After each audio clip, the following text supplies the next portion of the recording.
Nagpalsa po tayo ng munggo mga karils. Itong ulamin natin. Munggo.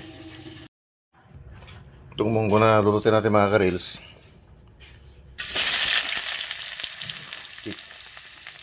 Chicharon. Chicharon version ito.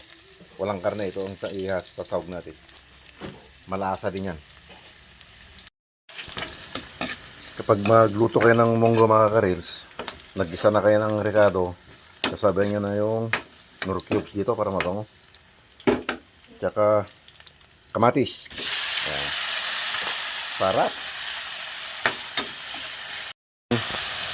Kamatis mga karils. Ayan, luto na. Lagyan natin yung balatong sa amin to. Munggo sa Tagalog. Hindi ko alam kung anong English nito. Munggo rin yata. Lalagyan natin yung chicharon. Mukhang masyadong marami.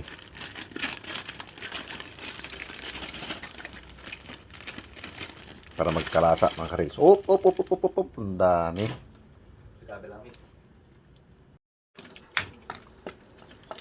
Ito na. Yung chicharon. Patutuyan natin ng konti. Pero masarap yung may sabaw-sabaw na munggo eh. So, luto na mga karils. Lagyan na natin yung dahon.